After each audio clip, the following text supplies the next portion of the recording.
Box Legendaries are the most powerful creatures in the Pokemon franchise. Usually these Pokemon are the selling point for buying one version or the other in each generation, printed right onto the box to entice you with their power, hence the name. The term Box Legendary isn't entirely accurate though. Many players use this term as a blanket statement for the upper echelon of legendary Pokemon, but some of these supposed Box Legendaries aren't actually printed on the box. Pokemon Red, Blue, and Yellow have starter Pokemon printed on their boxes, and Pokemon Crystal has Suicune, who most wouldn't consider on the same tier as other Box Legendaries. A more accurate term for these Pokemon would be Restricted Legendaries. In official competitive events, most of the time you can't use these Pokemon, as they're banned in most formats. If you can use them, it's with restrictions, like only being allowed to use one or two of them on a team, max. Not all Legendaries are restricted like this, and I've already done a video ranking Sub-Legendaries, which are a bit less powerful than these restricted Legendaries. In the competitive singles community, the majority of these restricted Legendaries are ranked in the Ubers tier, banned from standard play, and relegated to their own format. And some are even so powerful that they're banned from being used in Ubers too. But this is a very select few. As far as we know, Muck is not considered to be a Box Legendary by most players. But Gen 10 is coming around the corner, and you might just be surprised to see which Pokemon ends up printed on the box. Let's take a look at the most elite group competitive Pokemon has to offer, and rank them all from worst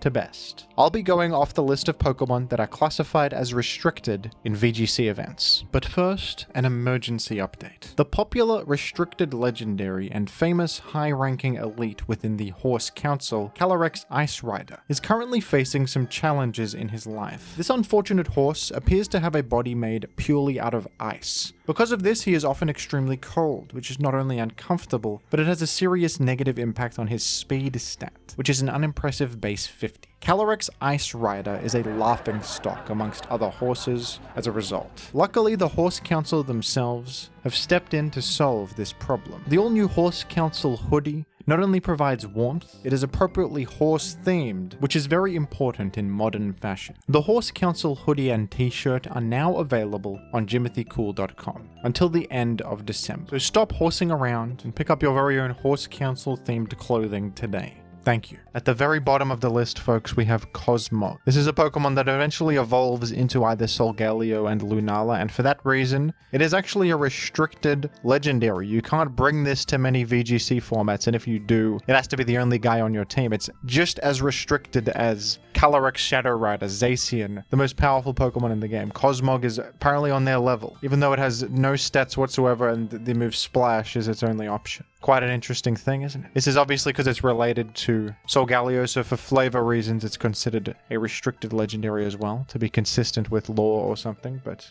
kind of funny, isn't it, that this is restricted by official rulings. And for the same reason, Cosmoem, the middle stage that then becomes either Solgaleo or Lunala, is also restricted. So that would be next up. This is obviously a nothing Pokemon, kind of a cool design though. I mean, look at this. It's like an eye peering into the deep void of space where infinite possibilities can be found. It can teleport, it has cosmic power, and it has Splash. Amazing. Absolutely amazing. Up next we have Calyrex, who is also kind of here on a technicality. This is a horse-riding Pokemon who, when he's riding his horse, he's extremely powerful. No matter which horse. It's much more powerful than he is on his own. It's true of many of us. A horse is a great enhancement, but on his lonesome, a much less impressive Pokemon, but much more of a Pokemon than Cosmoem is, with actual moves available to it. It has a ZU ranking, which is a ranking, and it can run this set here with Weakness, Policy, Agility, Calm Mind, and Stored Power. This is a set. It's got some attacks such as Leaf Storm. I mean, that's a move you can use with stab damage on it. Its stats are of course unimpressive though, with only base 100 HP and 80 everywhere else, but we'll get back to Calyrex later because, as I've stated, when it's riding on a horse, things are very different, and you'll understand why in not too long. Up next, we have Necrozma, another restricted legendary that on its own is not very powerful. It becomes more powerful when it combines itself with another entity. On its own, it's just a mono psychic type. It has the impressive ability Prism Armor, which is very good, reducing super effective damage. That's very nice. And it's got some interesting traits like the signature move Photon Geyser, which can of course be used by the two other forms of Necrozma as well to great effect. But base form Necrozma is just not very impressive stats-wise. It's a little bit more impressive than the fake legendaries before it that are considered restricted legendaries. I mean, this has a good special attack stat and way better bulk, but not a very good Pokemon still. It's ranked only in the RU tier. It's pretty bad for what is a restricted legendary by official rulings. Up next, we have Zygarde 10%, who is a dog Pokemon. It's been said that every dog has its day, but in this case, can we really believe that to be true? I don't know. Zygarde 10% is not having a very good day. It's ranked in the RU tier despite being a restricted legendary, but this is Zygarde at 10% of its power. I always found this like flavorful, that Zygarde has a 10% power form with dog mode. Its ability Power Construct is of course banned unless it's in the Uber's format, I believe, but with its normal ability Aura Break, it's just not very impressive with its stats. It only has 54 health, that's rough, 100 attack. It's Zygarde with restricted power. As we all know, dogs are less powerful than whatever Zygarde is, so that makes some sense maybe. It still has the move 1000 Arrows though, which is one of the best moves ever, a ground type move that can hit flying types, which is a very broken concept as we'll see shortly. But yeah, Zygarde 10%, not the best. Up next is Kyurem, the first Pokemon so far to actually have an Uber's ranking in a couple of generations, so an actual powerful Pokemon. Relative to other legendaries though, this is on the lower end of power, I would say. It's Dragon Ice type Pokemon with pretty impressive stats, actually. Very good HP, 130 in both of the offensive stats, good bulk overall, even pretty good base speed. But Kyurem, when it came out back in Gen 5, was not fantastic. It was not really OU viable even. Held back by its typing, which introduces a lot of weaknesses to it, and the metagame wasn't kind to it either. It's not bad into all those bulky water types. But that all changed when it got the move Freeze Dry in Gen 8, which allowed it to overcome that weakness of not being able to hit water types very well. It could now hit them super effectively, and with Freeze Dry, Kyurem soared to new heights never before seen. Kyurem also has, you know, Dragon Dance and Icicle Spear, which it gained in, I think, Gen 8 as well. Gaining Icicle Spear and Dragon Dance, allowing that to be a set, and with those two options, significantly buffing Kyurem. Also heavy-duty boots coming into play, allowing it to patch up the rock weakness. Kyurem was unpredictable, difficult to deal with, and actually got banned from OU because of all those buffs. But before that, it was pretty bad for many generations in a row, and even now in Gen 9, although it has been suspect tested, there was the whole voter fraud scandal that revealed that Kyurem's ban vote was unjust. It was doctored by bad actors, and Kyurem was unbanned and is a legal Pokemon in OU, which is not that common among box legendaries like this. So on the lower end of power among its very powerful brethren, but still a strong Pokemon for those reasons. Up next, I'm going to go ahead and put Zamazenta. I know that this Pokemon has received a significant glow up recently in the VGC scene as one of the better restricted legendaries in the more recent format, but you got to admit that for a box legendary on the cover of the game, this one does fit the description of box legendary. This is an unimpressive Pokemon. In its debut game, it was very, very outshone by Zacian, completely. Its ability Dauntless Shield is not that impressive. It gets a defense boost, but back then it didn't even have body press to take advantage of the defense. And its moveset is all offensive. It's got speed and attack, even though it wants to be bulky. The initial design didn't really work. It got significantly better when they gave it body press, which really it should have had from the beginning. It makes perfect sense on it. It really rounds it out as a concept, but also, in competitive singles anyway, Zamazenta was actually tested in OU and deemed to be a fine Pokemon for the metagame, which is not very common whatsoever for box legendaries. So the fact that Zamazenta is OU in a singles metagame is pretty crazy for a legendary of this caliber and what they're supposed to be like. So I would put this on the lower end of all of the restricted legendaries in the franchise, personally, considering all of that. Up next, Kyurem Black. A legendary Pokemon that is kind of absurd when you look at it. Dragon Ice typing just like regular Kyurem, but with a monstrous 170 base attack, which is its real selling point, that insane attack stat. Despite this though, Kyurem Black debuted in Gen 5 where it was ranked OU. Kyurem Black is an OU Pokemon. Doesn't seem like it, but because of its restricted move pool, it doesn't actually have any physical ice stab moves. At least back then it didn't. For a long time, it did not have any good ice physical attacks. In fact, it had none at all, except for Freeze Shock, which is an unreliable option that requires you to charge up. So Kyurem was restricted in that way. The fact that it's an ice type means it's stepping on rocks. It's not having a fun time. And back in Gen 5 as well, a lot of dragon types outrun it and threaten it easily. Pokemon like Terrakion and I don't know, plenty of Pokemon can actually handle Kyurem Black reasonably well, so a rare instance of a box legendary being allowed in OU, one of the earlier instances of such a thing. And it remained non-Ubers for a long time until Gen 8, where it received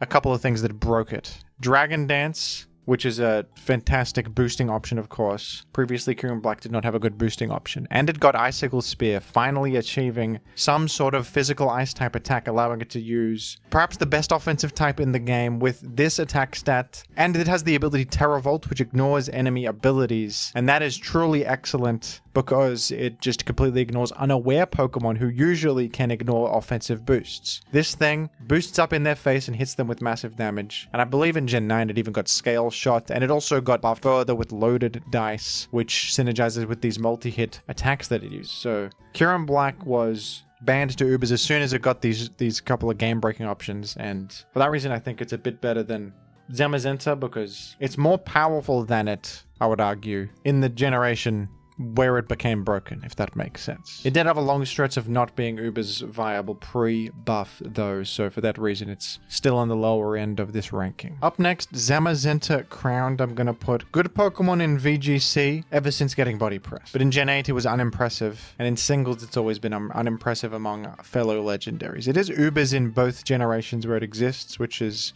more than can be said for some of the previous ones. So for that reason, give it a bit of respect. Fighting Steel, a little bit better of a typing than Zamazenta's, but an unimpressive and undesirable Pokemon in the Ubers formats, and it suffers from many of the same problems that its non-crowned form does. So I would consider it a pretty bad legendary among its peers. Up next is kind of an interesting one. I've actually got Necrozma Dawnwings, which looks a little crazy perhaps. Necrozma Dawnwings seems to have a lot going for it. It's got Prism Armor, that great ability shared with Necrozma.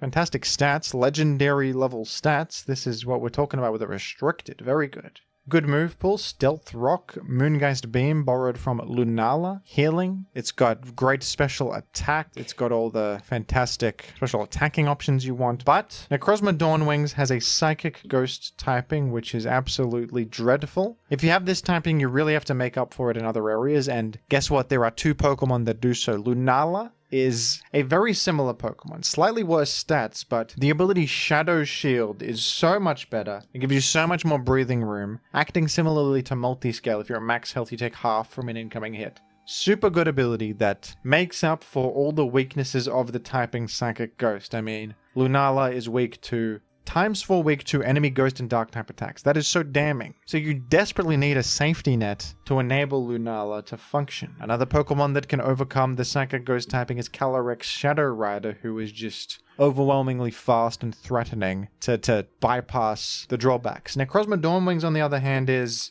threatening, but it's far from fast. With only 77 base speed, you instead have your stats distributed into bulk, which I don't know if bulk's going to help you when you're taking so much super effective damage. And the real nail in the coffin for this is that if you're running this Necrozma Dawnwings, you cannot run Necrozma Duskmane on your team. And Necrozma Duskmane is a fantastic Pokemon that easily slots into teams, has so much utility, has that great typing, much better typing than this, so you are denying yourself a good Pokemon to use this bad Pokemon that is outclassed by others. It can become Necrozma Ultra, but you would just always rather use Necrozma Duskmane for that purpose. Necrozma Dawnwings perhaps has some VGC usage as a Necrozma Ultra guy that is immune to Fake Out. That has some value, but in over there it's not even very impressive, I think, compared to other restricteds, and in singles it is dreadful compared to other restricteds. Absolutely dreadful. Up next is Dialga Origin, a new form of Dialga available for the first time in Generation 9,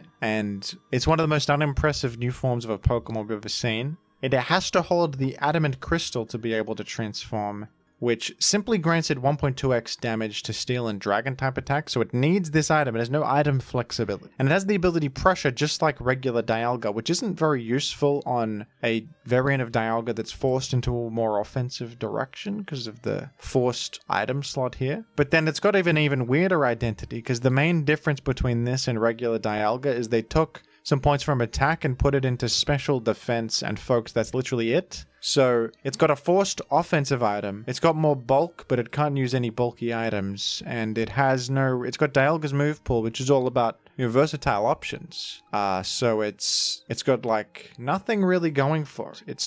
Doesn't have healing moves, it's got like stealth rock utility, it's got some special defense, but it's really not very desirable whatsoever. There are better steel types in Ubers, there are better everything in Ubers. This is an overall pretty underwhelming Pokemon, especially because the ability is just pressure. When you compare it to Giratina's origin form, which existed all the way back in the day, that has Levitate, which makes it significantly different. That's like the best thing about it is it has Levitate instead of pressure. This just has pressure as well. Imagine if this had Levitate, we'd be having a different conversation. If this had Levitate, just like Giratina origin, we might be speaking with one another, but we're not. We're instead moving on to the next Pokemon, because this horse, I mean, he's not even part of the Horse Council. They haven't even invited him. They have banished him to the Outlands, the Horse Outlands. He's not even part of the council. It's pathetic. Up next is Reshiram, the box legendary of Pokemon White back in Gen 5, and this one has always been pretty average in Ubers. Even in the debut game Gen 5, it suffered a little bit and was hard to use. On the surface, it looks alright. Dragon Fire typing. Cool visual design too. Big dragon fellow. It's got good stats. I mean, base 150 special attack especially. The problem with it, fire typing makes it vulnerable to rocks. It can be a Specs wall breaker, but it's a bit slow. It's a bit on the slow side. It can be very threatening in Sun, but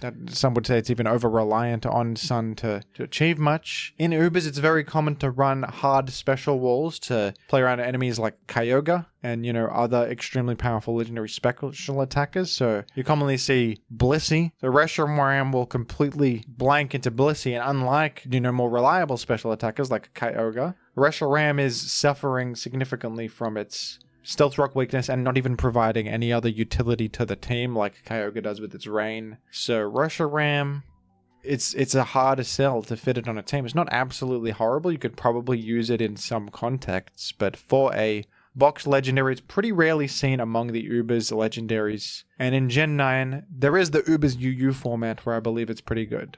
So for the first time, there's that in-between format now where these kinds of legendaries that are too powerful for standard OU but not good enough among their fellow legendary brothers have a place to exist, so that's fun. Ubers UU does exist, but yeah, unimpressive overall, Reshiram.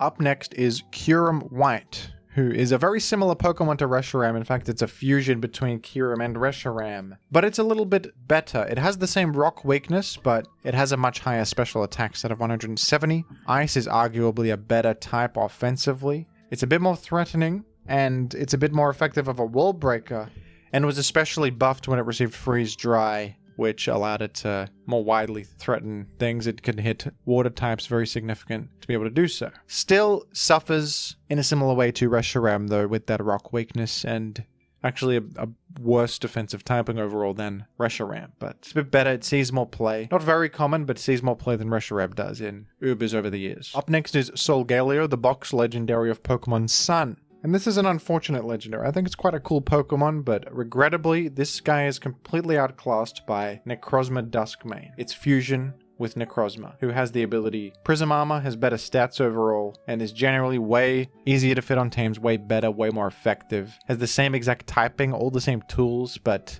is just better. So why would you use Solgaleo? Solgaleo's only thing going for it is its alternative ability, Full Metal Body, which prevents your stats from being lowered. This has some niche value against Intimidate and against Sticky Web teams in singles, but that is not really very good. It also has a bit higher speed than Necrozma Duskmane, but that doesn't come up too often, and Necrozma Duskmane has really outweighed it with its advantages. So Solgaleo is an unfortunate case of just getting outclassed by something superior and not having much reason to use it, but it's still fundamentally a solid Pokemon with Psychic Steel typing. I think it was sometimes seen in VGC because it matches up well into Xerneas. It's got like Trick Room and stuff, and it's got pretty good stats. And Full Metal Body's a bit more relevant there with the Intimidate immunity But yeah, Necrozma Duskmane really outranks this thing. Up next, Terapagos, a legendary from Generation 9. An interesting one, built around the new Stellar mechanic. Terapagos actually starts in this baby form, but this basically has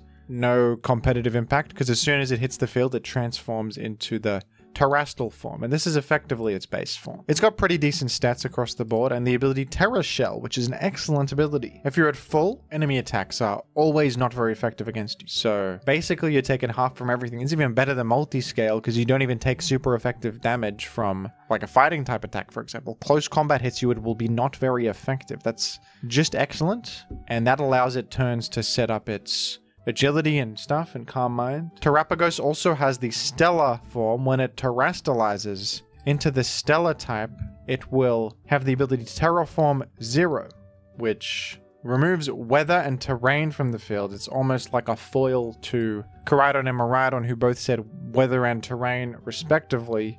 So this is like an anti-Groudon Miraidon guy, almost like the Rayquaza sort of figure. And the Terastal Stellar form has way higher stats. It's got 160 base HP, 130 special attack. And you have the move Terra Starstorm, which has 120 power, and when you become Stellar type from the Terastalization, it will also become Stellar type. And Stellar type is a bit complex to explain. Basically, it's not a type, it's an offensive buff. When you become Stellar type, you can hit enemy Pokemon that have Terastalized super effectively, and your attacks are neutral against everything. And I believe they do a bit more damage temporarily. And I always forget how much. I mean, it's a bizarre mechanic. It's a strange mechanic. But Terapagos is all about this mechanic. And after all this explanation of how this insane Pokemon works, it's not very good in Gen 9 Ubers. It's perhaps sometimes seen, but a little bit hard to fit on teams. It's got rapid spin support. It's got, you know, the good Terra Shell safety net thing going on. A pretty vast move pool too, with a lot of coverage options. But does suffer a bit from just its simple normal typing. It's kind of plain, it's kind of unexciting. It's not as flashy and powerful as some other legendaries available. So Terapagos, not the best legendary on the planet, but it's got a lot going for it and a lot of inherent strengths still. This tough competition. These are the best Pokemon in the entire world, so competition is stiff. Keep that in mind. Up next is Palkia Origin. Palkia Horse version. Very similar to Dialga Origin. Same typing as the base form Palkia. Requires this lustrous globe to exist, which is also water and dragon type attacks have 1.2x power. But the difference with this one is that the buff is to speed, which is a lot better. 20 more speed is better than 20 more special defense that Dialga Origin gets. And it also, there's more synergy between this and the lustrous globe, which you're forced to use, which so you can get more out of the extra damage because you're faster. You're actually pretty fast for legendary standards. In Gen 9 Ubers, the first gen for this to exist, it's probably not fantastic. It's probably a bit better than Terapagos, I suppose, but not an easy Pokemon to fit on teams. Not very desirable. A bit more restricted than the original Palkia because of the forced item slot, but it functions a bit more than Dialga does, Dialga's origin form. Up next is Zekrom, who's definitely the better of the Gen 5 box legendary duo. Zekrom is much more physical attack leaning, 150 base attack. It's a Dragon Electric typing, which is a way better typing. It's not rock weak. And it's also probably better than the typing of Kyurem Black. It's more distinct. It has benefits over Kyurem Black, including a great physical stab option in the form of Bolt Strike. And actually does see a bit more use than Reshiram does in Ubers, even back in Gen 5. For a while, its only boosting move with Hone Claws, but it eventually got Dragon Dance, which was a significant buff.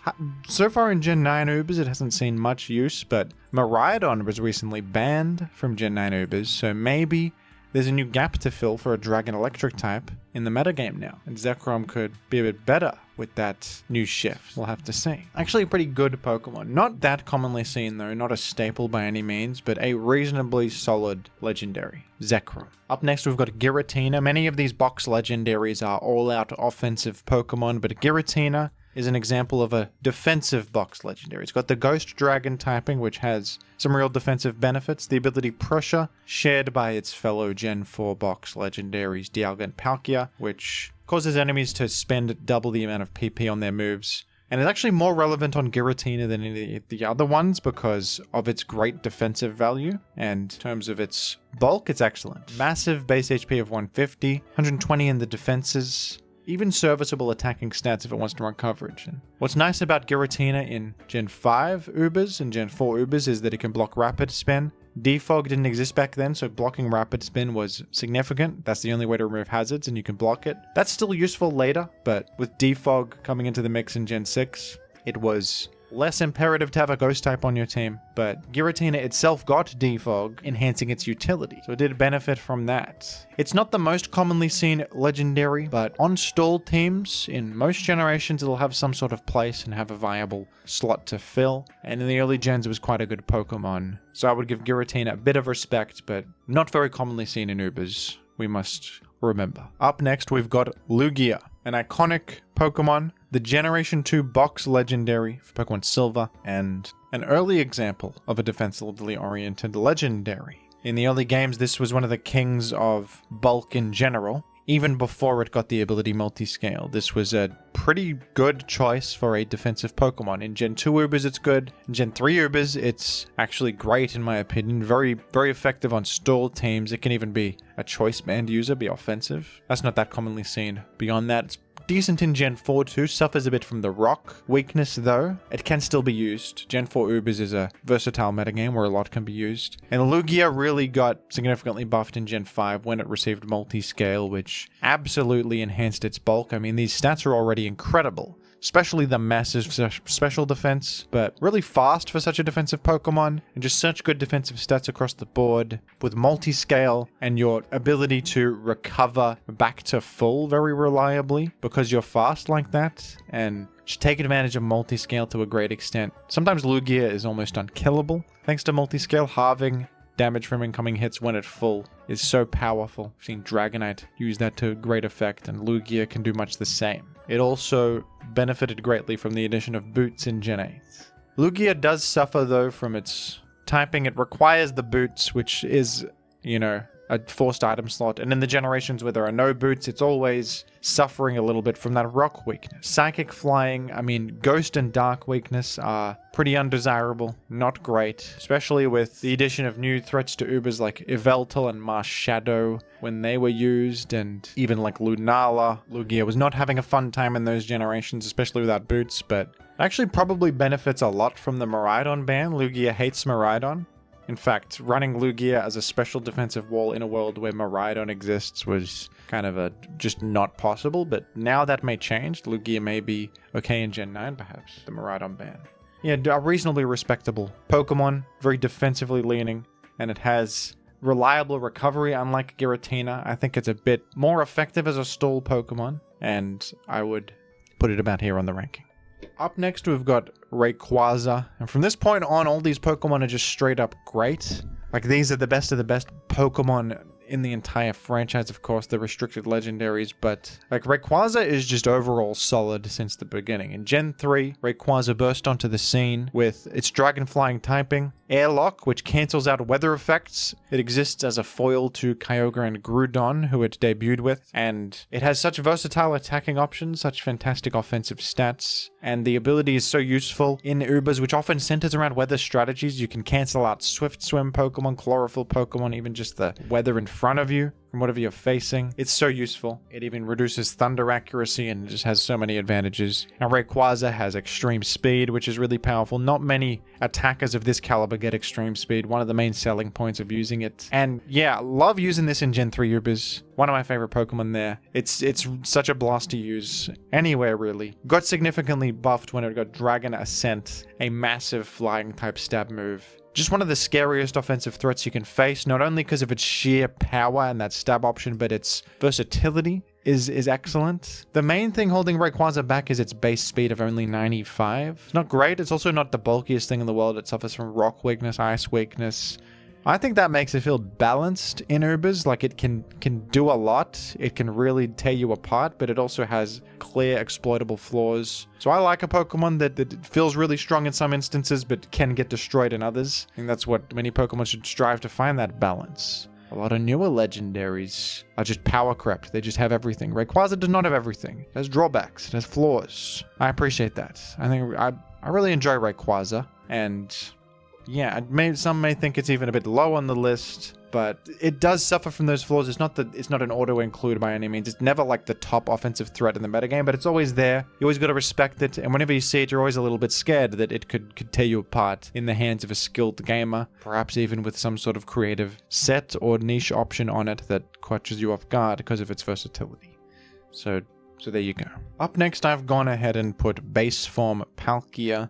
In its debut game of Gen 4 Ubers, Palkia was fantastic. Water Dragon, brilliant typing, beautiful typing. Dragon typing cancels out your weaknesses to Electric and Grass. Water typing cancels out Palkia's weakness to Ice, so its only weakness pre the existence of Fairy typing was to Dragon itself, which makes it a fantastic defensive typing, and Palkia always matched up well into Kyogre, who has been a menace in Ubers for a long time. It resists water types 4, and it's neutral to electric and neutral to ice, so it can actually hold its own against all of Kyogre's coverage and threaten them with a super effective thunder. So that's always been a big selling point for Palkia. The Pokemon's pretty simple. It's a special attacker with 150 special attack, 100 speed, kind of similar in design to Reshiram, but it just goes to show how much better water typing is. Like, they have the same special attack stat, but Palkia's typing is so much better, even if the ability is worse than Reshiram's offensively.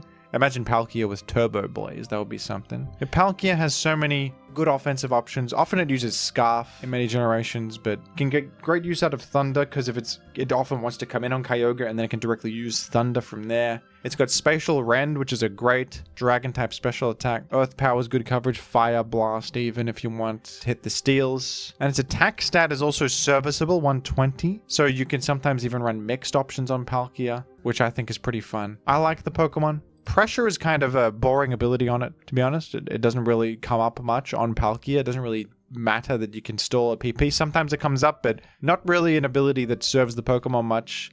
But still, everything else about it is cool. And it's generally pretty consistent in Ubers. By the modern standards, not really, but for the legacy of Palkia and its pretty good run over the years, I'd give it some respect here. Up next, we've got Dialga, right next to its brother. And I think Dialga is a bit better. They're kind of different. I mean, they're not 100% comparable. They serve different purposes, but Dialga is one of my favorite legendaries personally. I really like it. Dragon Steel is a great typing. It has similar benefits. It cancels out the fire weakness that Steel usually has. And crucially, it is neutral to enemy dragon attacks. So Dialga was really good before fairies existed, because Dialga is one of the few dragon types not scared of enemy dragons, but it could threaten them with super effective damage. So that makes Dialga really scary.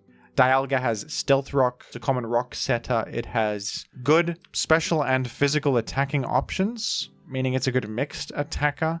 It has interesting sets like, I think, Bulk Up Dialga was a set, run choice items, all kinds of different things. In Gen 4 Ubers, Dialga is a delight to use. It's, I think, the best Pokemon in the format because of its sheer versatility and reliability. And I think that you can judge a metagame by its #1 Pokemon all of the time, and Dialga's a great one. So fun to build with. Not even that bad to play against because it's got the clear weakness of Ground and Fighting, which are common types.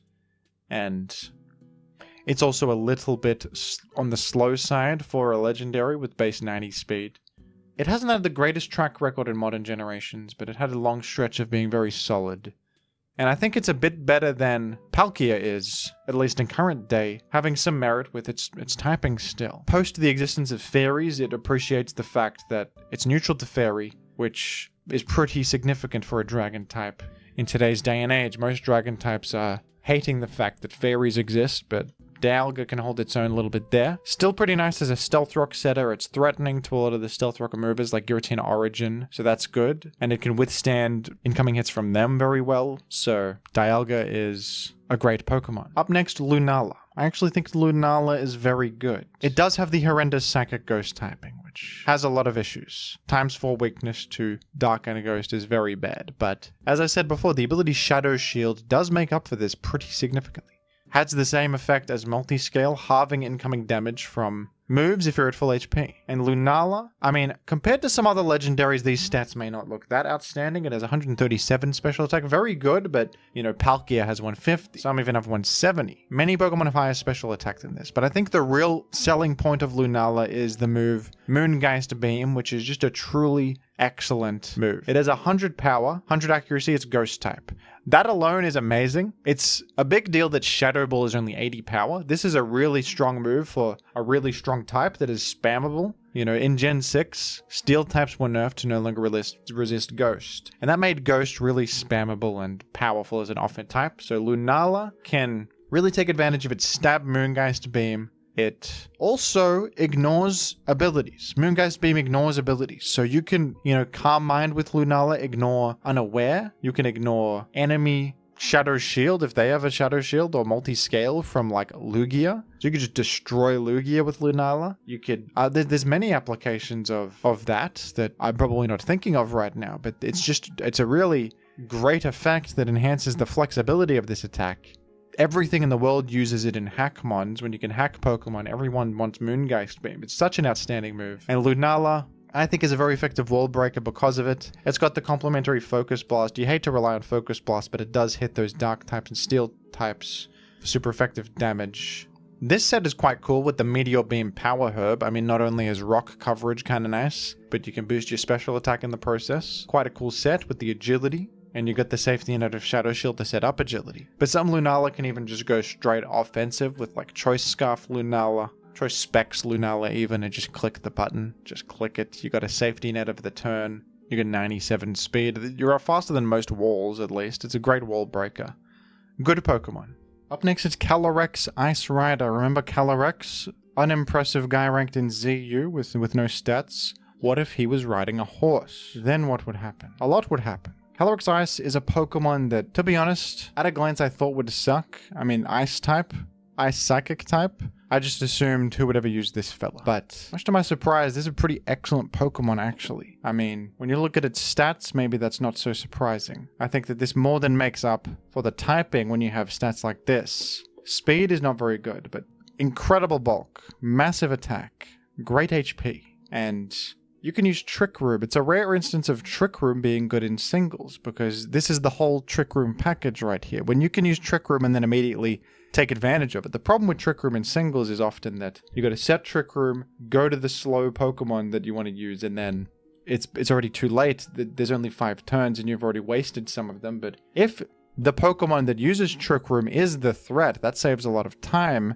And it puts the enemy in a terrible spot. And 4 turns of moving first, because the speed is inverted, the slower Pokemon goes first in the Trick Room, that's often good enough, especially in a late game situation. And Calyrex Ice Rider is actually neutral to fighting, which is nice because of Ice Psychic, so you can't get smacked by a fighting type. You can hit them back with your powerful Glacial Lance. By the way, amazing move, Glacial Lance, 120 power Ice type attack, no drawback. No drawback. You got high horsepower, and this is how you know he's a horse, because he has high horsepower. Great complementary coverage for Ice Stab. Fantastic, in fact. Hits a lot of the things that Ice does not.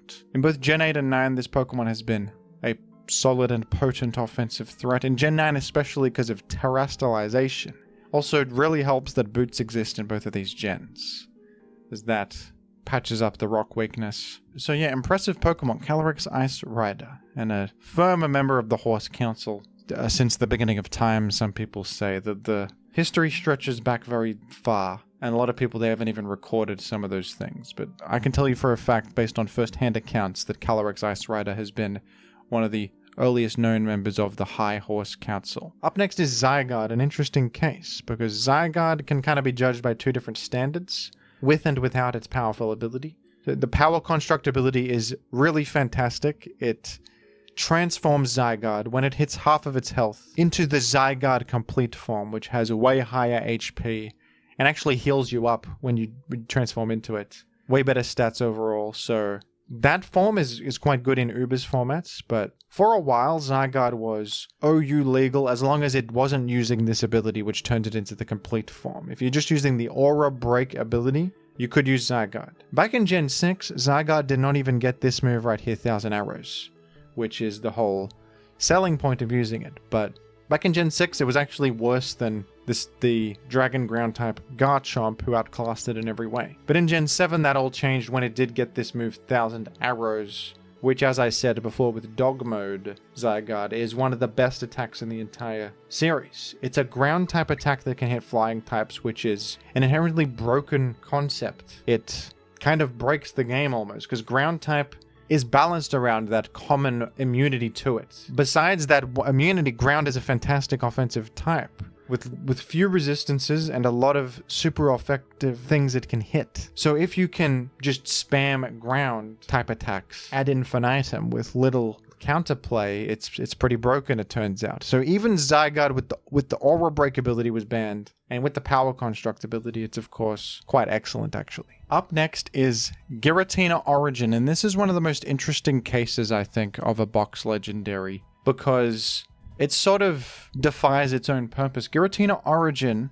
is an alternate form of Giratina. You need the Gracious Core to use it to become this form, which is similar to the Palkia and Dialga origin form. Gracious Core grants Ghost and Dragon type damage. So it cuts your item slot, but Giratina Origin gains superior attacking stats in attack and special attack. It's a more offensive Giratina form, but funnily enough, Giratina Origin is actually more consistent defensively than base form Giratina, because of this ability right here, Levitate, which is one of the simplest abilities in Pokemon. Literally just gives ground immunity, but this has been one of the best abilities in the game ever since its inception, and really goes to show how good this ability is, that Giratina Origin to this day is still seeing use and is still more effective defensively than base form Giratina just because of this. The ground immunity is so good. So is the spike immunity that comes along with that, and Giratina Origin is a fantastic defog user.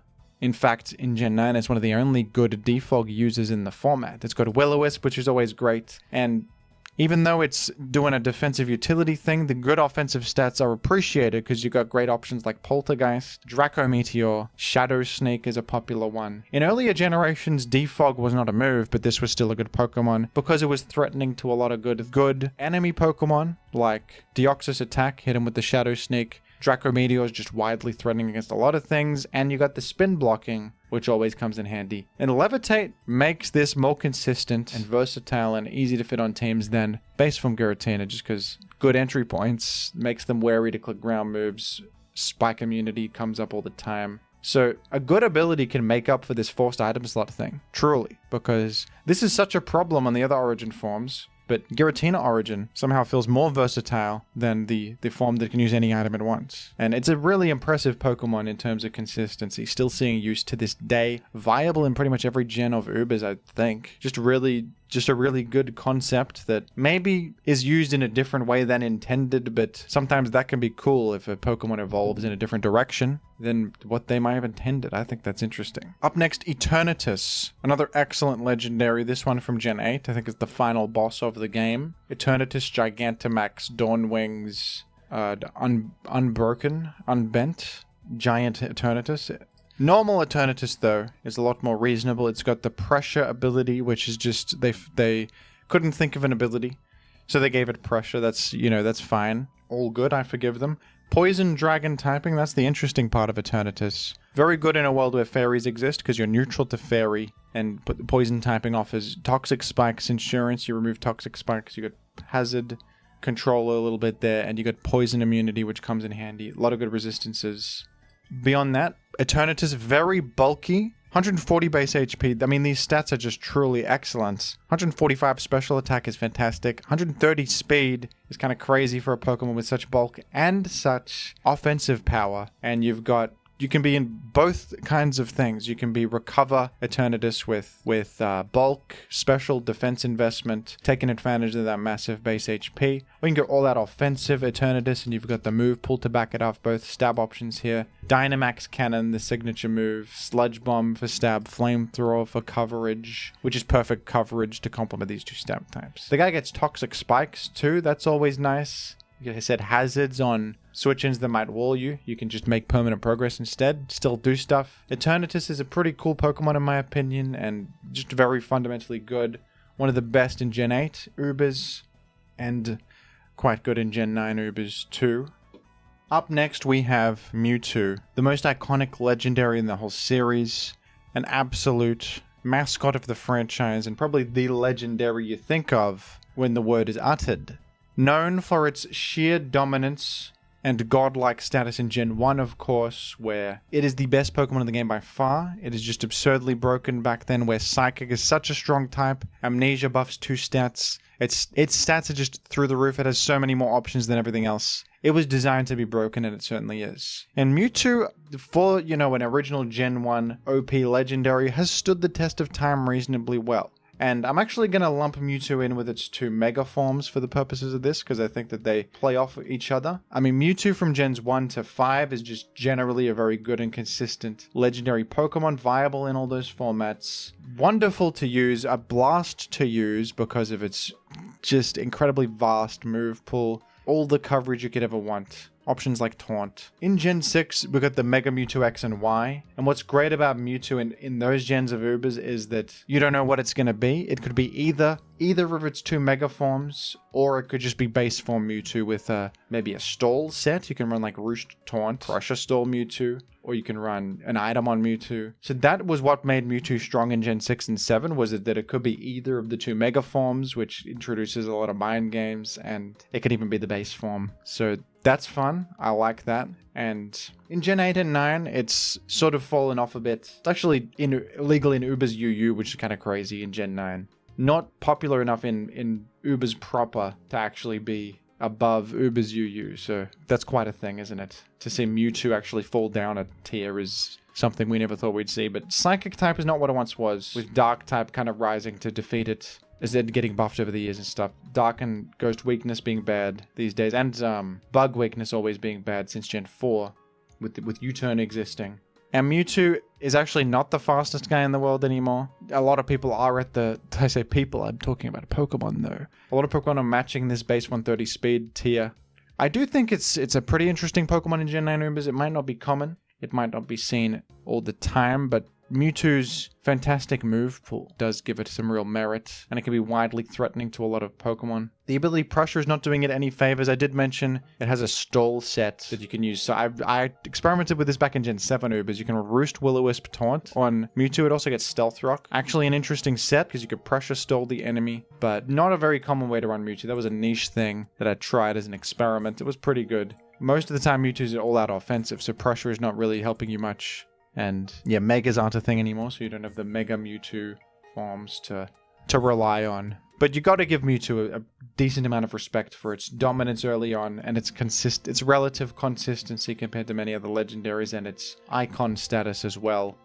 And I mean, don't forget how absolutely godlike it was in Gen 1. I think that is deserving of bonus points, and it wasn't even far off in Gen 2. So yeah, Mewtwo gets my respect. Up next is Yveltal, the box legendary of Pokemon Y version, and this Pokemon is truly outstanding. It's actually got rather modest stats for a legendary. They're well distributed, they're nice and even and just solid, but nothing too crazy, no 150s, no massive stats, but just good all around. But the ability Dark Aura is quite powerful, just a blanket boost to Dark type attacks. And Yveltal just really takes advantage of how great Dark types became from Gen 6 onwards. Knockoff on this is incredibly powerful. It also has Sucker Punch for priority. It's got Taunt and Defog as displayed here. You can run special attacking sets, physical attacking sets, utility sets. It has U-turn as well to pivot. It has Oblivion Wing, which is a pretty fantastic move. Flying type special attack that recovers 75% of damage dealt. That's massive healing. So you can heal significantly with that, and it's a pretty strong move for such an effect. Really, really good. Yveltal just versatile and solid and powerful inherently, and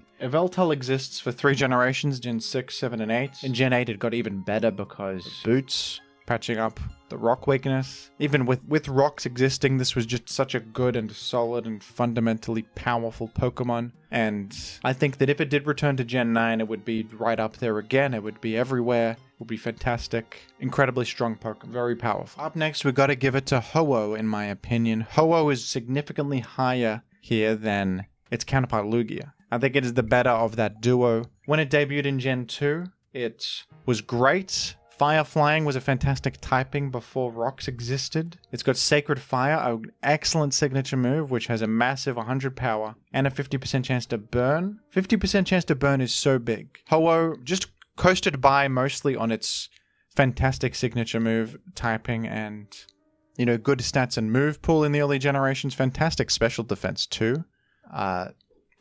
Gen 4, it may have struggled a bit because of rocks existing. Times 4 weak to rocks is a rough existence, but despite all odds, Ho-Oh is still viable in Gen 4 too, with all of its great advantages. And in Gen 5, that rock weakness started to not feel like much of a problem when you got this ability right here, Regenerator, which was such a significant buff, it's insane, to an already pretty effective Pokemon. Regenerator is one of the best abilities ever. Restores a third of your HP every time you switch, which is just the safest way to heal in Pokemon. You can heal without even putting yourself at risk at all as you're switching to something. So you can just, even if you take rocks, you're just recovering most of the health back, and you can defog away the rocks. Ever since receiving Regenerator, Ho-Oh was just outstanding. A fantastic, you could use it as a Choice Scarf threat. Sacred Fire is so good. Defog in from Gen 6 onwards. Toxic is great on it because it's so sturdy and can stick around for so long. Boots made it even better. Boots and Terra made it even better. So yeah, Ho-Oh is just fantastic and very consistent. Even before the regen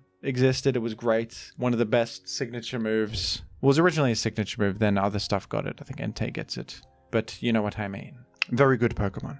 And one of my favorite legendaries too. Big fan of this. Up next we have a Pokemon that I will say by name in a moment. And one of the best things about this Pokemon that I've always appreciated is that it has a universally agreed upon pronunciation. A lot of Pokemon, people mispronounce them. They say them wrong. But Groudon does not have that problem. Groudon is a fantastic Pokemon. A definitive legendary. I mean, this guy embodies legendary status in my mind.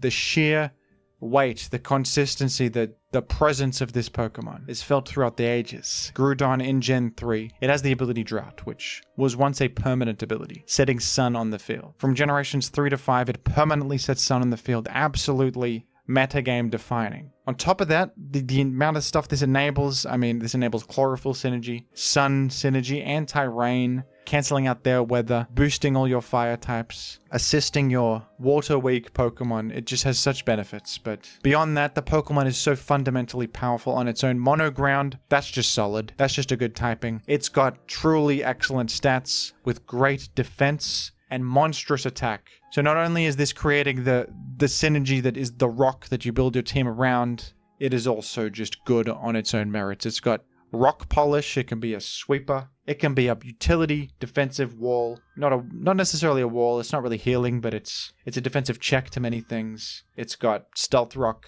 it's got an incredible defensive merit with valuable resistances. It's got moveset variety, you can run like special attacks on it just because Sun boosts them up so much. Your special attack isn't that much, but fire type attacks will do a lot with this, and that comes in handy against like Skarmory or other physical walls trying to catch you off guard. Unfortunately, Groudon has had some rivalries, ironically, with itself. Groudon Primal came out in Gen 6 and existed in Gen 7 too, where it pretty much outclassed Groudon Original and put it away.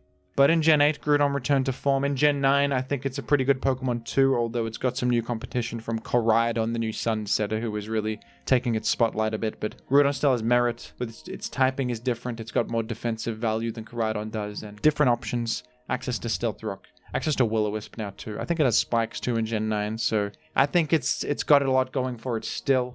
This is a fundamentally powerful idea that has stood the test of time, except when, something brute forced it out of the way like Groudon Primal. So, for that reason, I give Groudon a lot of respect. It's one of my favorite legendaries. It's beautiful, it's wonderful, and the name as well. It's like Shakespearean poetry every time I say it. And I would like to say it again one last time. Groudon. Up next, we have Xerneas, an outstanding legendary, a tremendous legendary, the box legendary of Pokemon X version. It is a simple mono fairy type, which for a mono type, that's one of the best you can get in the game. An outstanding defensive and offensive typing. You've got just a simple ability Fairy Aura, which just buffs fairy type damage. Simple and good. You've got Stab Moonblast. Many things do, but yours hits much harder than any ever, I think. And this is the real kicker here, Geomancy. This is the move that makes or breaks Xerneas into a monster.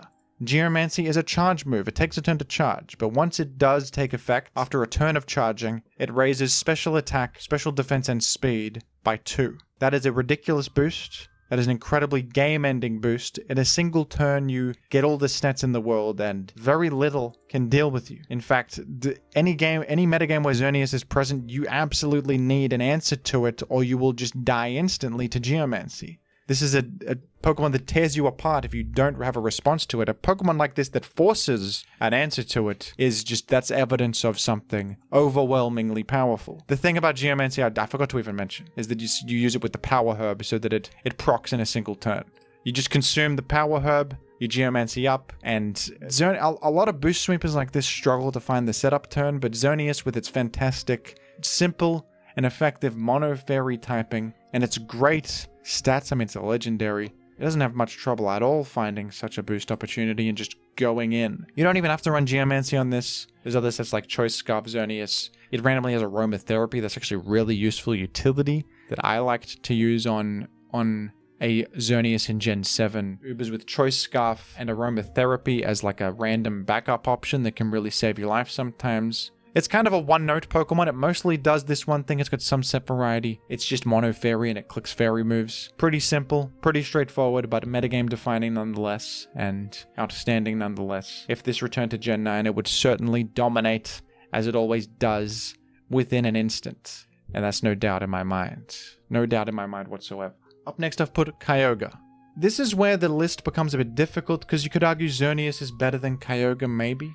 These are a bit hard to judge. They're also powerful for many different reasons in many different generations with a lot of variables to consider. But I would give Kyogre a lot of respect for being perhaps the king of Ubers for many years. This was like one of the original kings of Ubers when I was playing back in the day. I mean, of course, Kyogre, it's simple. It creates rain. Rain is just broken. It's incredible. It's a simple mono water type, also just a really, really good typing. It makes rain, I mean, it buffs itself. Groudon does not buff itself. It does give you fire type damage, but Kyogre can achieve overwhelming amounts of damage with the rain that it itself sets, not only providing synergy for the team, but for itself. Kyogre gets truly excellent stats as well. Great, I mean, just solid HP, monstrous special attack, incredible special defense, even solid base speed considering all of its other advantages. Rain teams are good in like every gen of Ubers. Even to this day, they're good. Even though it's not permanent anymore. I mean, when Rain was permanent, don't even talk to me. Kyogre in Gen 3, 4, and 5 is a monster. With Water Spout, especially Water Spout on this, on Scarf, Kyogre is just the original click button, ignorant Ubers Pokemon that just destroys everything. There is a blemish on Kyogre's career though, that is Gen 6 and 7, where it was not really viable because of Groudon Primal, who just cancels out all other weather. I mean, that's like a brute force way to get rid of Kyogre from the meta, almost, to just introduce something that hard counters it like that and just deletes its weather. But if not for that, Kyogre of course would have been metagame defining. I mean, I think in Gen 8, it's right back to its former excellence, and in Gen 9 to this day, it is still just so fundamentally fantastic. It has stood the test of time more than so many other legendaries. It's such an inherently good concept, and pretty versatile too. I mean, you can run different sets, whether they're Calm Mind, Thunderwave Kyogre, Choice Scarf, Direct Damage Kyogre, Specs Kyogre. It's got a lot of great moves. Rest, Sleep Talk even is a thing you can do. So yeah, a definitive and excellent Pokemon all around. And what a coincidence, look who's right next. It is Kyogre's Primal form. I mean, Kyogre Original was not only outclassed by Groudon Primal, or pushed out of the metagame by Groudon Primal, but its own Primal form outclassed it too. This Pokemon is crazy. It has the blue orb that is required to turn into it, but that's a small price to pay the dedicated item slot to become this thing. First of all, the stats are just unbelievable. 180 special attack. It even has 150 attack. Just insane. 160 special defense. It has the ability Primordial Sea, which creates heavy rain, which only exists while you're in the field, but it overrides all other basic weather, and only can be cancelled out by Primal Groudon's effect of Desolate Land, which cancels even this out. But then Kyogre Primal can also cancel out the enemy's Desolate Land by switching in. So Kyogre Primal, with its simple water typing, all these stats, all the same options that base form Kyogre has, it's a no-brainer why this is so powerful, and this can even run physical sets, which are really good to be able to threaten Blissey. I mean, imagine a Kyogre with 150 attack, so Blissey can't even switch in safely. Even with this rain-boosted 150 base attack liquidation, they can't come in on that. They are not coming on that and living to tell the tale. It's crazy. It's a ridiculous Pokemon. This is where the legendaries get truly absurd from here on out. So yeah, this is just one of the... It only exists for 2 generations, thank goodness. Up next we have Necrozma Duskmane, yet another one of the most absurd Pokemon ever created. It is a Psychic Steel type Pokemon, a fusion of Necrozma and Solgaleo. It has the ability Prism Armor, which reduces damage from super effective attacks, very relevant where, you know, Earthquake is so common, Fire type moves are relatively common, Dark type moves are relatively common, and Necrozma Duskmane's stats are excellent, especially the massive attack. All the other ones are great too. Bulk is even better when you have this ability that decreases super effective damage. And what really makes Necrozma Duskmane so insane is its absurd level of versatility. I mean, first of all, this can transform into Ultra Necrozma with an Ultra Necrozma Z. You hit him with the big light that burns the sky, where Meteor comes down and kills Pelipper in a single hit, you know that one. That turns you into Ultra Necrozma, which has 1,000,000 stats and defeats everything. So there's that possibility, and it's worth mentioning that if you're holding a Z-Stone, you're taking less from knockoff. So with Prism Armor, you're pretty much shrugging off the main Dark type attack in the game. So that's something. Beyond that, though, you've got like Weakness Policy, Rock Polish, Sweeper Necrozma Duskmane, who Weakness Policy is so good on this because it takes less super effective damage. This buffs all of its stats, and then you have 1,000,000 speed, and you're just killing everything. You got Sunsteel Strike, which is an amazing move. 100 Steel move that ignores abilities. This is so good against Xerneas. This is unbelievable against Xerneas. Just destroys it in one hit. Ignores Unaware. Ignores Sturdy. Whatever. Ignores everything. You got Photon Geyser, which hits massively hard and also ignores abilities. Why not ignore abilities? This becomes physical if you have higher attack, which of course you do. I mean, you could just use it as a Stealth Rock, Protect, like Toxic, just Morning Sun, just a wall. It could just be a wall. It can be random Ultra Necrozma hit you with 1,000,000 damage. It can be the opposite thing, a defensive wall that heals and stalls and makes rocks. Or it can be, okay, I need to hit the thing. Wait a minute, it's now got 1,000,000 stats with Weakness Policy and speed, and I've made a mistake. The cross-section of all these things makes it so difficult to actually deal with this guy in Gen 7 specifically, because all of the different things it can do are answered in such different ways. And in fact, hitting it could be a risk. Hitting it for super effective damage, which is what you're supposed to do in Pokemon, it turns it into the thing that ends your life. I mean, it's crazy. Even when this can't become Ultra Necrozma anymore, when Z moves don't exist anymore, it's still so fundamentally powerful, still so strong and consistent. And in Gen 9 Ubers, it's similarly excellent, and it's seen all the time. It's very common, and it's very strong, and it's very good.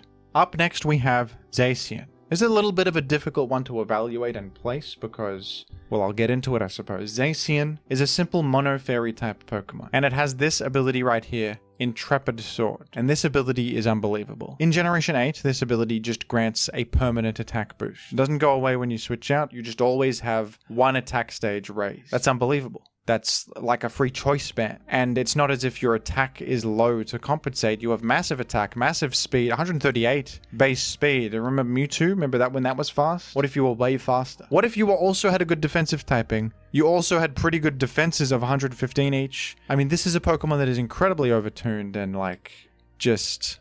They gave it everything. They gave it good defensive, offensive, all the coverage you could want to. And this Pokemon in Gen 8 is one of the few in history that have ever been banned from Ubers. In Gen 8, Zacian, in its base form, was too powerful for the Ubers format. It had no drawbacks. It's just, I mean, you could hit it super effectively, but it just has so much going for it. So little in the way of downsides, so overwhelming, so strong, it was banned. That being said, this is one of the most significant nerfs in Pokemon history in the next game, the very next game, where Intrepid Sword was no longer permanent. It's only a temporary buff once per game. So you switch in, you get the buff once, you switch out, and that's it. That's all. So that significantly nerfs Zacian, and in fact, I don't even think Zacian is very good anymore. And also, I forgot to mention, nerfed its attack stat too to 120 instead of 130. So it's getting less off the attack boost. It's less effective. Because yeah, Zacian had a pretty significant fall from grace in only one generation. Went from banned from Ubers, which is very rare. You know, it's very select few Pokemon have ever achieved that,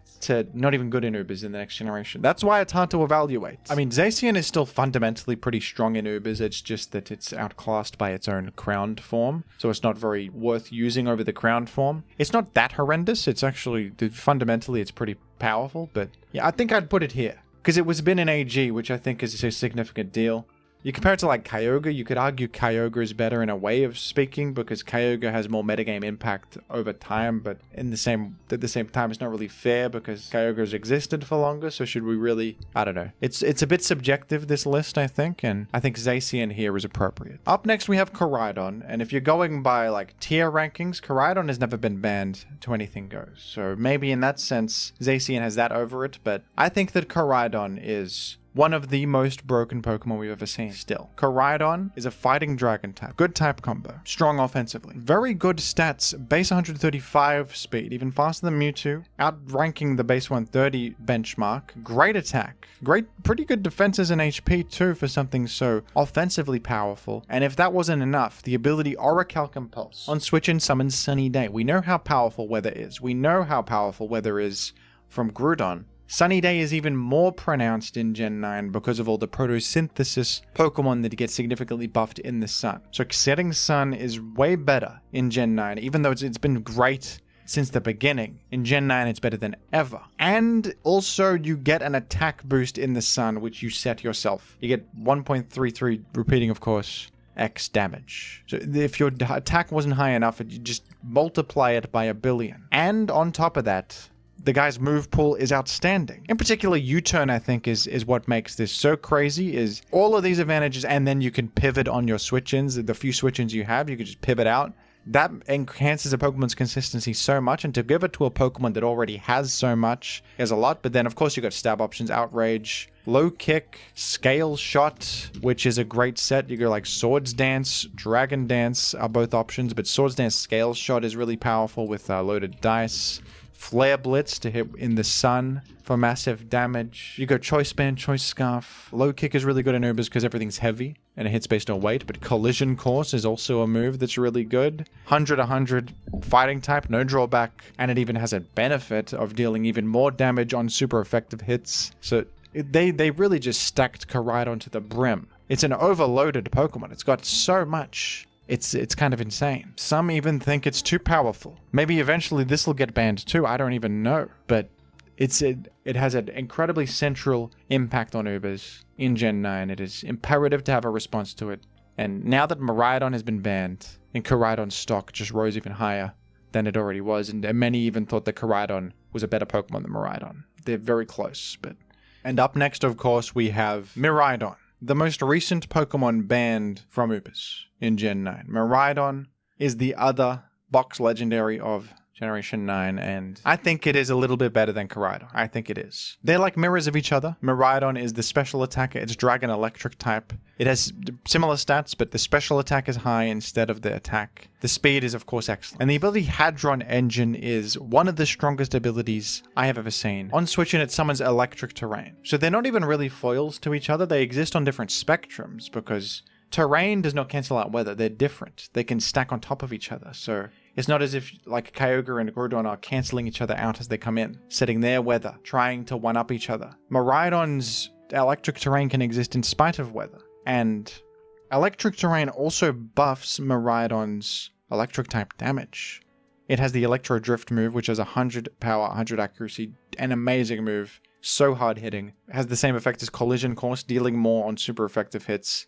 And I mean, you already knew this, but in electric terrain, which you set, of course, your special attack is multiplied by the same amount as Koraidon's attack is multiplied. So this Pokemon is just crazy. It also has U-turn, which once again significantly improves a Pokemon's consistency and ability to function. The ability to pivot is so massive, especially in something so fast, especially on something with such limited switch-ins. You go to a switch-in and they just U-turn to something that threatens your switch-in. And this is so fantastic with boots because then even hazards aren't threatening you.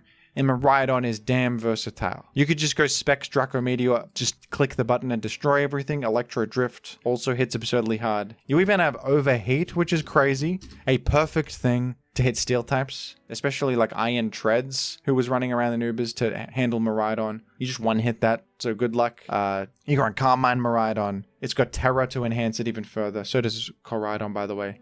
It's got everything in the world. It's just, once again, an overloaded Pokemon. To the point where recently it was banned from the format, no longer forcing hard answers to it that aren't even that effective because it could just pivot. Or even 1v1 them with Carmine sometimes. Ridiculous. So, one of the strongest Pokemon we've ever seen.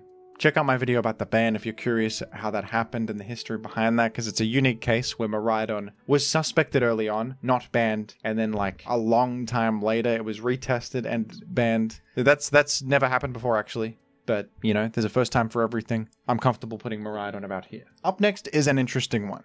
And this might actually be incorrect in people's eyes, because this is a Pokemon that has not ever been banned from movers, which doesn't make sense. How can you put a Pokemon that hasn't been banned above Pokemon that have been?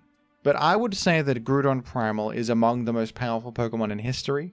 And just because it didn't get banned doesn't make it any less powerful. Something being ban-worthy doesn't necessarily mean that it's more powerful than everything. Often the Pokemon that are banned are not the number one Pokemon in the metagame. But Groudon Primal is firmly the number one Pokemon in Gen 6 and 7 Ubers. And let's explain why. It has a ground fire typing, which may not seem fantastic. It's times 4 weak to water, right? It's also weak to ground. That's really bad, but the ability Desolate Land, one of the strongest abilities ever printed. It creates harsh sunlight on the field, and harsh sunlight has the effects of sunny day, and also means that water type moves have no effect whatsoever. So you are a ground fire type who is completely immune to your most glaring type weakness, which means that your only weakness is ground. So this defensive typing is outstanding when complemented by harsh sunlight created by Desolate Land. On top of that incredible combination of traits, Groudon Primal has these stats, which are out of this world. 180 base attack is crazy. The bulk, the special attack even, the speed. This Pokemon is unbelievably overtuned to the point of insanity. This Pokemon is so dominant in Gen 6 and 7 Ubers, it is pretty much an auto-include. I think that the only other Pokemon this dominant ever in a format is like Gen 2 Snorlax, who is on every team. Groudon Primal is absolutely necessary. It is so central that it runs the format. It is everything. And its versatility is the other thing that's so crazy about it. It can make rocks. It can be a special attacker. You got Overheat. You've got Precipice Blades, which just hits like a truck off your base attack. You've got Rock Polish. You can even run like HP Ice to hit, you know, Zygarde Complete and Salamence Mega, which try to come in on your ground moves and fire moves. Or you just hit them with a damn, hit the Salamence with a damn Stone Edge, which is of course excellent.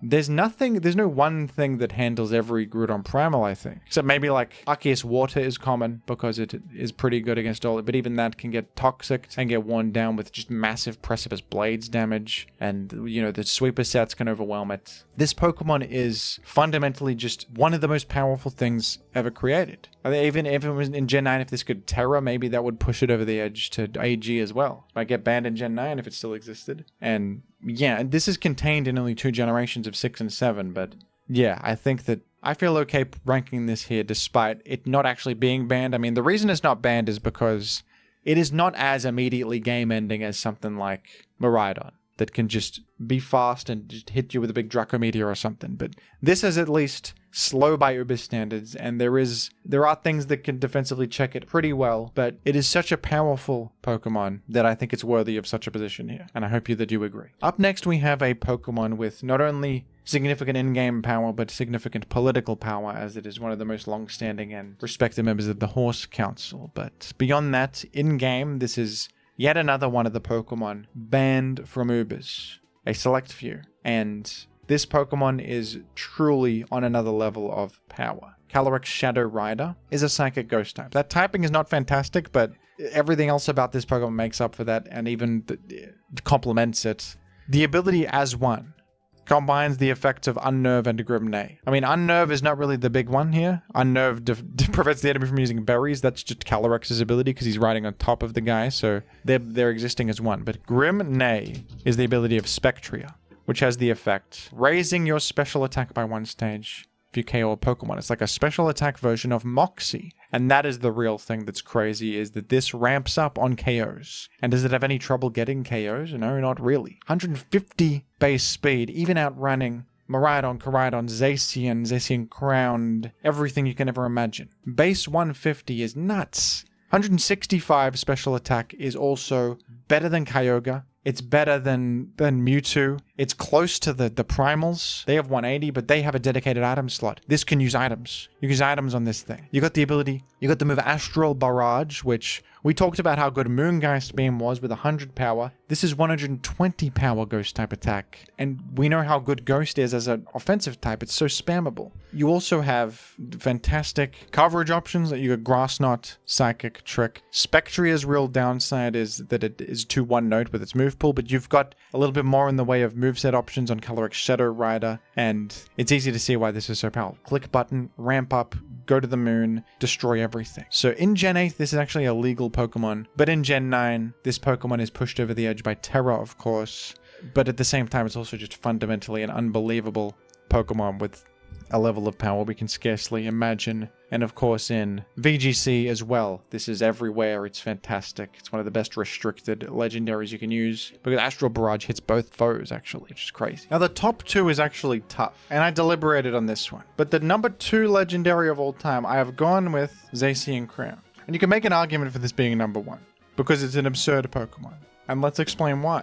Zacian Crown requires the rostered sword item. When you hold this item, you change into the form. But that's a small price to pay for all these advantages. Look at this. This Pokemon has a Fairy Steel type combination. If Zacian's Mono Fairy typing wasn't good enough, Fairy Steel is maybe the best type combination in the game. So many resistances, immunities, everything. It's so good defensively and even offensively. And then you've got the Intrepid Sword boost, the same ability that Zacian has, granting that permanent attack boost in Gen 8.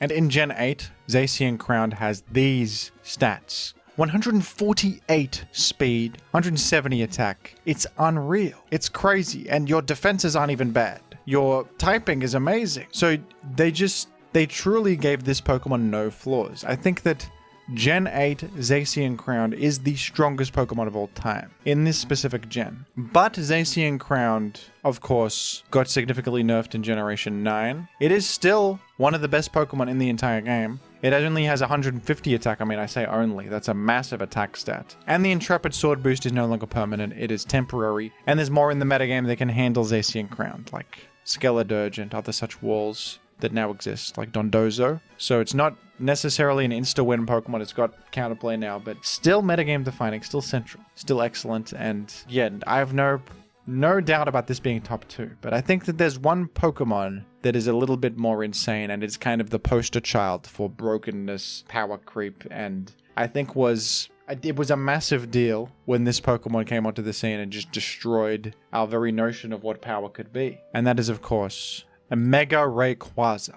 Mega Rayquaza, in Gen 6, invented the Anything Goes tier. Banning Pokemon from Ubers was not something that really happened, but this Pokemon made it happen. This Pokemon made it happen, and we can explore why, can we not? Mega Rayquaza has Dragon Flying typing, that's all well and good. It has the ability Delta Stream, which creates harsh winds on the field. And the harsh winds not only cancel out all other weather effects, such as rain or sun, and override Kyogre Primal and Groudon Primal's respective weather effects, it also makes it so that you don't take super effective damage from your flying typing. So if a rock type move hits you, it's just neutral. Your flying typing has no weaknesses, basically. And that's an incredible effect, not only canceling out all that weather, but proving your defensive merit. And then beyond this, it's the stats that are the real kicker, because this thing has 180 attack, 180 special attack, pretty good defenses, pretty good speed, and of course, it's no problem at all to set up a Dragon Dance because of your ability. Even Ice Beam is doing not much. And then you have this move right here, Dragon Ascent, which is stab boosted. It deals absurd damage of 120 power off this attack stat. And you got Earthquake complementary coverage, V-Create complementary coverage to hit the few things that could possibly answer you. Extreme speed, because why not have priority too? Why not have priority? And on top of all of this, unlike Zacian Crown, unlike Primal Groudon and Kyogre, you can use a damn item. You're a Mega Form, which usually requires a Mega Stone. And forms this crazy usually require dedicated items to be balanced, but you can just run a Lumberry, Choice Band, Choice Scarf, whatever you want. You have your item slot, and we know how valuable the item slot is. That increases the power of your guy significantly. So you could even argue this is better than Zacian Crown at its peak. It's actually very close between those two, right? But I think that You give Mega Rayquaza the respect for inventing the Anything Goes tier, for showing us what true power looks like, and maintaining its insanity in Gen 7 as well. 2 gens of brokenness, and the decision to ban it didn't even take that long, which is crazy. So there you have it, folks. I think that Mega Rayquaza is the most powerful legendary in the Pokemon series. And it also was never nerfed. Even though it's not in Gen 8 and 9, maybe it would be nerfed if it was, but it isn't. And it exists in its purest state of pure power. Unlike Zacian Crown, which did get nerfed. So that's another point in its favor too. Do you agree or disagree with my takes on this list, folks? It's a pretty hard one to rank all these. I mean, they're all so good generally, and many of them are varying in how good they are from game to game as well. And some of them have high peaks but low lows. Some of them are consistent. So it's difficult to rank these. It's probably the hardest ranking I've done. And I'm sure there'll be disagreements on the placements, but I feel alright about my rankings. Who is my favorite of all the legendaries here? I think that's a hard question. Let me take a quick peek. It might actually be Dialga. I really love Dialga. I love its design. I love the versatility of its options, and its role in Gen 4 Ubers is fantastic. So I think I will go with Dialga. Really big fan of Dialga. But what about you, folks? Who's your favorite box legendary? Let me know in the comments, and thank you for watching.